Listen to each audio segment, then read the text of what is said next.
اعوذ باللہ من الشیطان الرجیم بسم اللہ الرحمن الرحیم۔ محترم بھائیوں اور بہنوں، اللہ تعالیٰ آپ سب کو سلامت رکھے اور اللہ تعالیٰ آپ کے حاجات پوری کرے اور اللہ تعالیٰ آپ کی مشکلات کو آسان فرمائے۔ دنیا میں کوئی بھی ایسا کام نہیں ہے جو ہو نہیں سکتا، سب کچھ ہوتا ہے، مگر ہماری سب سے بڑی غلطی ہے اور غلطی یہ ہے کہ ہم جلدی مایوس ہو جاتے ہیں۔ اب مایوسی کو چھوڑیں اور اپنی زندگی بدل دیں۔ دوستو، آج کا جو وظیفہ لایا ہوں بہت مجرب اور بہت تاثیر العمل وظیفہ ہے۔ دوستو، جس نے بھی ایک بار یہ وظیفہ کیا تو آپ خود اندازہ لگا کر دیکھیں گے کہ وظیفے سے کیا ہو رہا ہے۔ بہت مجرب وظیفہ ہے، لاکھوں کروڑوں لوگوں نے آزمایا ہے، اور دوستو یہ کوئی عام وظیفہ نہیں ہے، بہت مجرب وظیفہ ہے، بہت چھوٹا وظیفہ ہے۔ زیادہ تر لوگوں نے اس وظیفے کو ایک بار کیا اور ان کی زندگی بدل گئی، تو اگر آپ بھی یہ وظیفہ کریں انشاءاللہ تعالی آپ کی زندگی بدل جائے گی اور آپ اس فقیر کو دعائیں دیں گے۔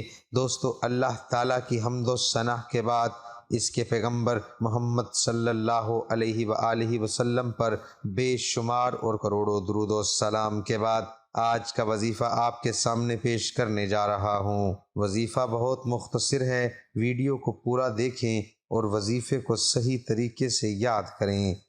اس پر عمل کریں گے انشاءاللہ تعالی آپ کی زندگی بدل جائے گی۔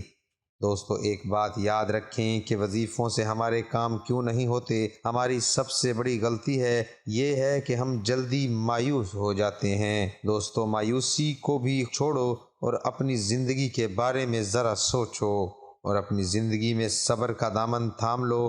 ایک بات یاد رکھیں کہ جو بھی اللہ کو پسند آئے تو اس پہ زیادہ آزمائش آتی ہے، اس پہ زیادہ امتحان آتے ہیں، جیسا کہ آپ نے انبیاء کرام علیہ السلام کے واقعات سنے ہوں گے، تو آپ خود جانیں گے کہ زیادہ تر امتحان اور آزمائش کس پر آئے تھے۔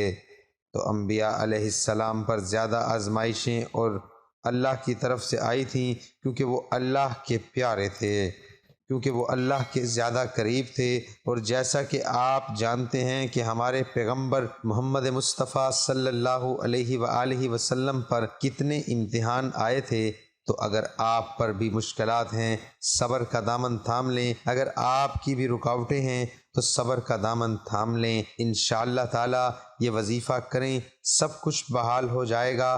دوسری بات یاد رکھیں کہ اگر آپ یہ وظیفہ کر رہے ہیں تو اس نیت سے نہیں کرنا کہ آزما کر دیکھتے ہیں کہ وظیفے سے کیا ہوتا ہے، کیا اس وظیفے سے آپ کا کام ہو جائے گا یا نہیں، تو اس نیت سے کبھی نہیں کرنا، بلکہ اس نیت سے آپ وظیفہ کریں گے جب بھی میں یہ وظیفہ کروں گا، وظیفہ ختم کرتے ہی میرا کام ہو جائے گا، میری زندگی بدلے گا۔ تو اگر آپ اچھی نیت رکھیں گے، امید اچھی رکھیں گے، انشاءاللہ تعالی جب بھی آپ وظیفہ کریں گے اس فقیر کو دعائیں دیں گے اور آپ کی زندگی بدل جائے گی۔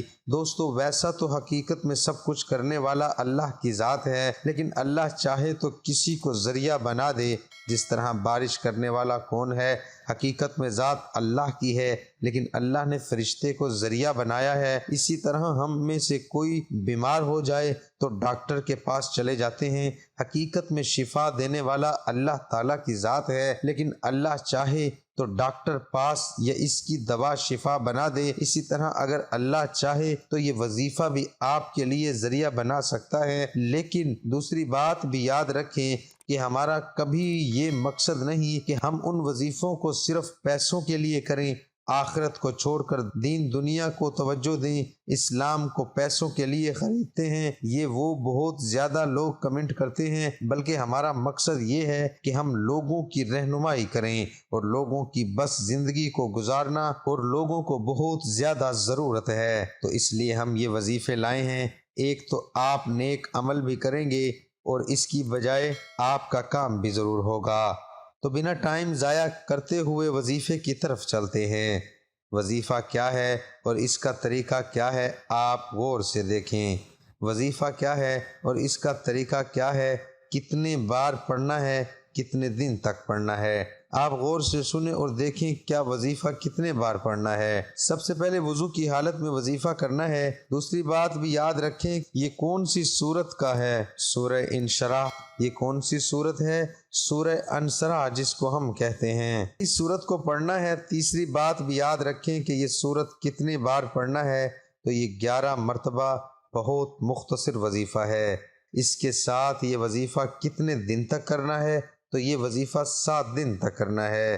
جب بھی آپ یہ وظیفہ کریں گے تو اس فقیر کو دعائیں دیں گے، انشاءاللہ تعالی 7 دن تک کرنا ہے، لیکن ایک دن کے اندر ہی آپ کو اندازہ ہو جائے گا کیا ہو رہا ہے۔ اور ایک بات اور یاد رکھیں کہ عشاء کے وقت کرنا، نماز کے بعد عشاء کے وقت سونے سے پہلے درود پاک ضرور پڑھنا، کیونکہ درود شریف ایک ایسا عمل ہے اللہ رب ذوالجلال اس کو ضرور قبول کرتا ہے۔ اگر آپ اول و آخر میں درود پاک پڑھیں گے تو اس کے درمیان میں جو بھی وظیفہ ہے اس کو بھی اللہ رب ذوالجلال قبول کرے گا۔ اگر آپ کا وظیفہ قبول ہو گیا تو آپ کی دعا بھی قبول ہوگی، کام بھی ہو جائے گا۔